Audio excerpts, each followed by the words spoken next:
Les amis, bonjour et bienvenue sur la chaîne Paris Interceptor. Aujourd'hui, nouvelle vidéo qui va parler des dashcams. Voilà pourquoi on a des dashcams. Élément essentiel. Alors je suis très content de vous faire cette vidéo là parce que nous des dashcams on utilise des tonnes. Il n'y a pas de souci. Des tonnes et des tonnes. On taf par Interceptor, mais ça ne sert pas qu'à ça. Pour le perso aussi. Pour le perso, Chauffeur de taxi, police, VTC. Oh, pour l'assurance. Pour l'assurance, pour les tout assurances. ce qui est litige. Toi, t'as déjà utilisé, je crois. Ouais. Alors moi j'ai une dashcam dans mon véhicule personnel. On a rentré dedans et l'assurance, j'ai pu apporter la caméra et ça a pu, j'ai pu être remboursé et innocenté. Du coup les amis, aujourd'hui nous allons vous présenter la dashcam Ventrou Nexus 5. Alors on a déjà fait une présentation de dashcam qui est la N4. Depuis le temps, je crois que ça fait 2-3 ans qu'on l'utilise sur tous nos véhicules confondus. Il faut savoir que nous avons 3 véhicules de police. Franchement, c'est un produit qui nous a vraiment conquis, hein, on va pas se mentir. On les utilise pour nos réseaux sociaux, bien évidemment. Tout ce qui est réaction, tout ce qui est un petit peu what the fuck qui se passe sur la route. Et je sais que vous êtes très friands de ça. T'as l'air énervé.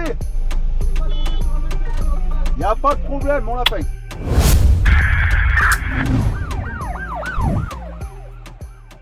Les amis, dans une première partie, nous allons faire le unboxing de cette boîte avec tout ce qu'elle contient, notamment tous les objectifs. Juste après, on va s'occuper de l'installation, les amis, c'est très important. Et pour ça, on a choisi le fleuron de la flotte. Le fleuron de la flotte.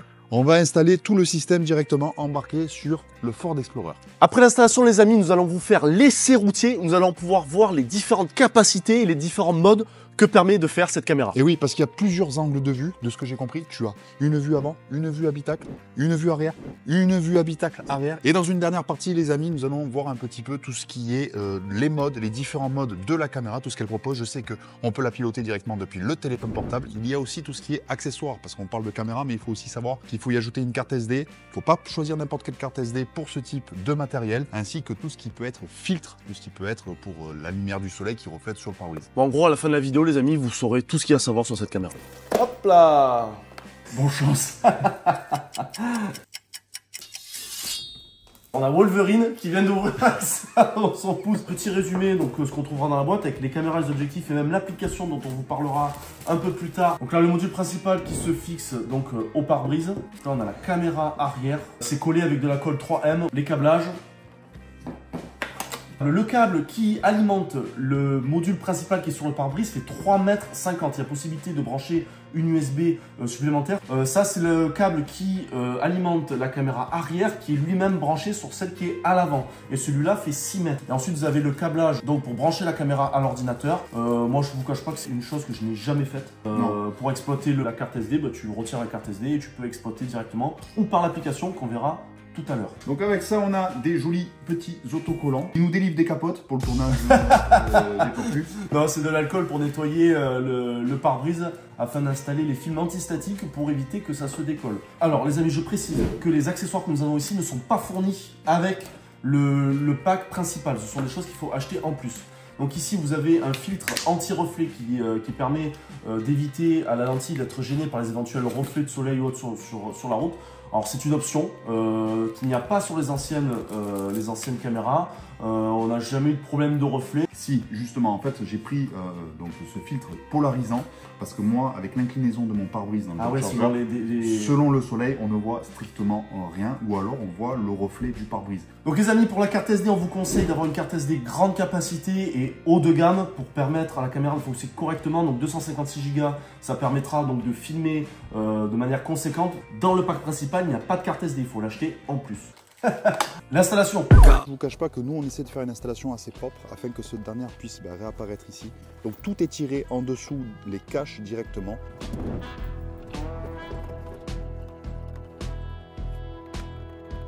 Donc les amis, j'ai déjà commencé à prédémonter les caches qui permettent de relier l'allume-cigare à la caméra en haut.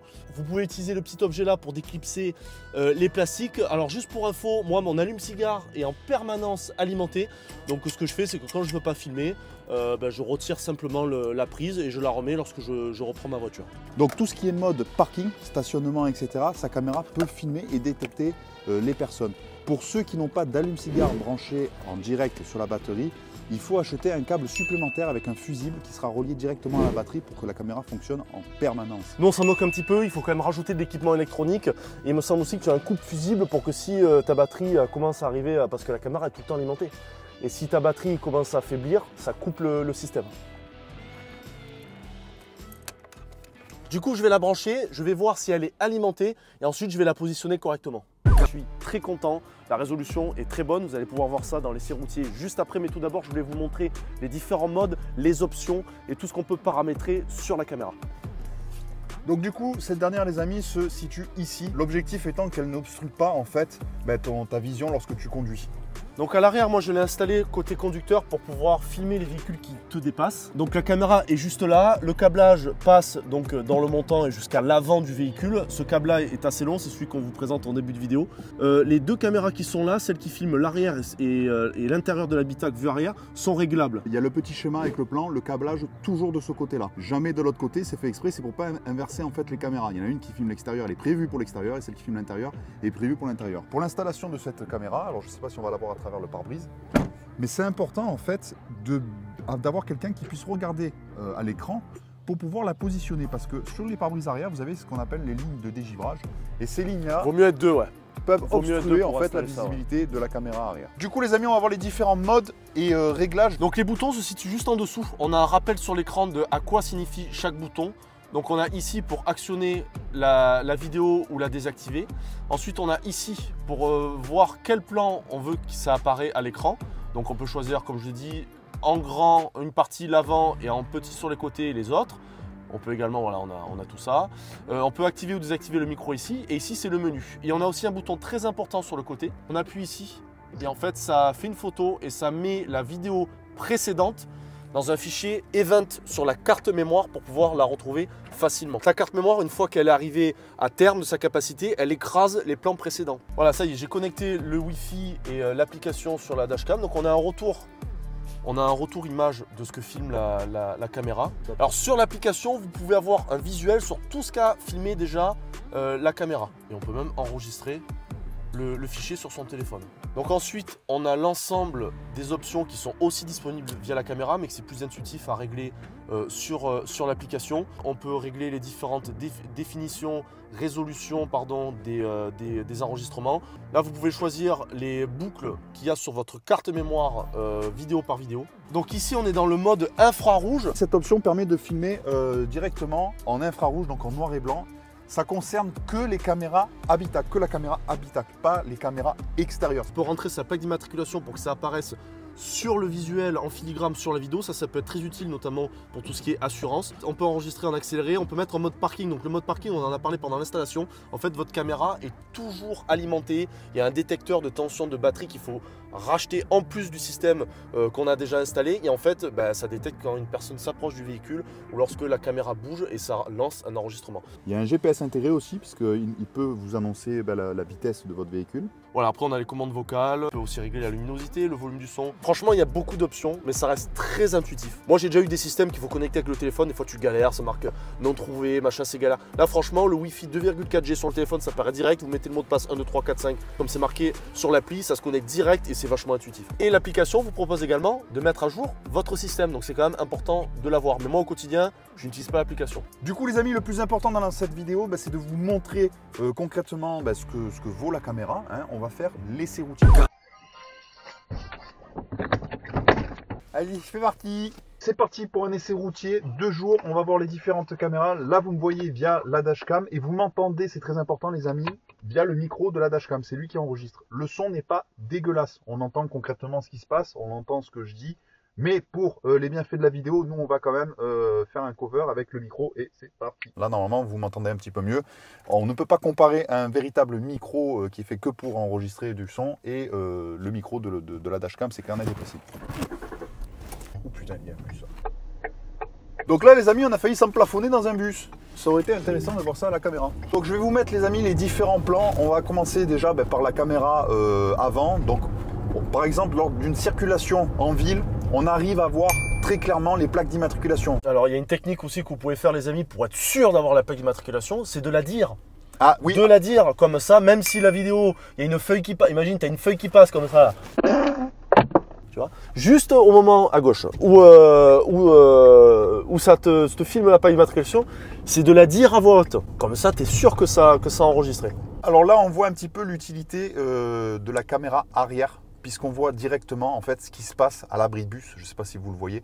Donc voilà, si bon, nous on est dans un véhicule de police, effectivement, on va penser à des choses comme de la dégradation ou autre, ou un jet de projectile, ben là on peut directement le capturer. Ça permet aussi de figer une situation ou d'expliquer une situation. Si un véhicule arrive par l'arrière un petit peu trop vite ou de manière désordonnée, s'il est alcoolisé ou quoi, avant que ce dernier vous impacte.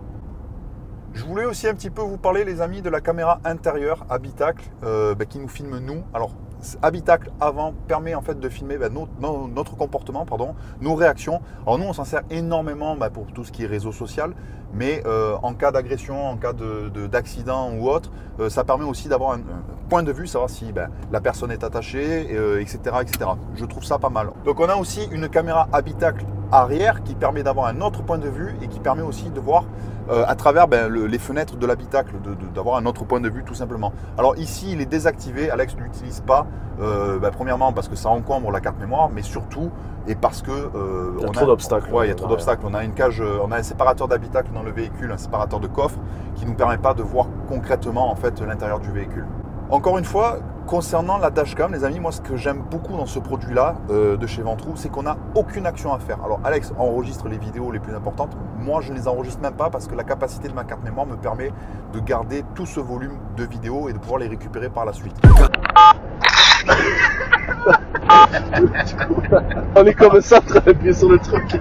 Oh, mais toi là, ah, ça va. Arrête, j'ai pas envie d'être comme dans le camion là. Ça va, mais qu'est-ce que vous avez foutu, gars? Il y a 10 minutes,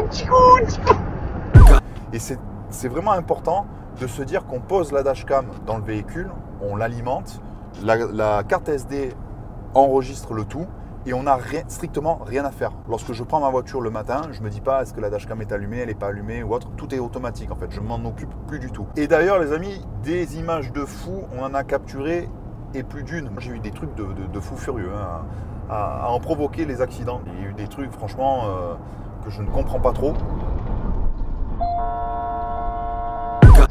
Donc vous pouvez découvrir ce que ça donne en nuit noire. Là il n'y a quasiment aucun éclairage à part les phares de mon véhicule. Le mode infrarouge fonctionne super bien. Par contre moi je n'aime pas l'effet noir et blanc. Donc je vais vous le désactiver et on va pouvoir voir ce que ça donne en version normale. L'infrarouge a été désactivé, donc vous pouvez soit le mettre en automatique, soit l'activer tout le temps, soit le désactiver. Donc là on est en nuit noire et on me voit seulement avec les lumières du tableau de bord du véhicule et on me voit quand même super bien. Je vais vous allumer le plafonnier et vous allez pouvoir voir ce que ça donne avec la lumière du plafonnier. Et là regardez, la définition est incroyable. Donc là je me trouve actuellement sur l'autoroute. L'éclairage, il n'y a aucun éclairage à part les éclairages des véhicules. Les plaques d'immatriculation restent relativement difficiles à voir à grande distance.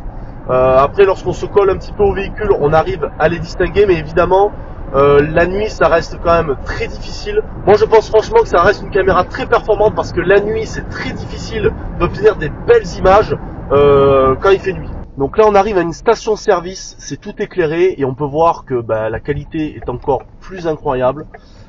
Du coup les amis, vous avez pu voir un petit peu les essais routiers. On a pu tester les caméras, enfin la caméra pardon, dans tous les sens, de jour, de nuit, par tout temps, par temps de pluie, par temps de neige. Chose très importante, vous avez une réduction jusqu'au 2 décembre. Avec le Black Friday, la caméra passe de 349,99 à 269,99 €. Vous avez tous les liens en description et après la date du 2 décembre, si vous regardez cette vidéo après le 2 décembre, vous avez un code promo qu'on vous met aussi dans la description qui vous fait gagner 15% sur le prix de 349,99 €. Ça fait à peu près un peu moins de 300 €. Tout est dans la description. Donc concernant les réductions, la première réduction les amis, je sais que c'est très court pour pouvoir acheter la caméra, mais ça permet à nos fidèles spectateurs, les premiers qui ont vu la vidéo, pourront bénéficier de ce code promo là. La caméra a quand même un certain coût.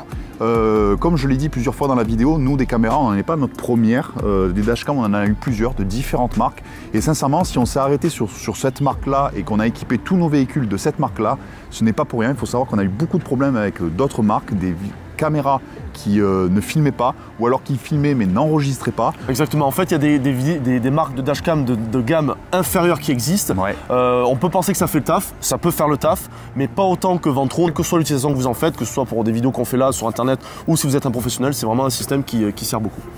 Voilà les amis, n'hésitez pas à nous dire en description ce que vous en pensez et je vous dis à la prochaine.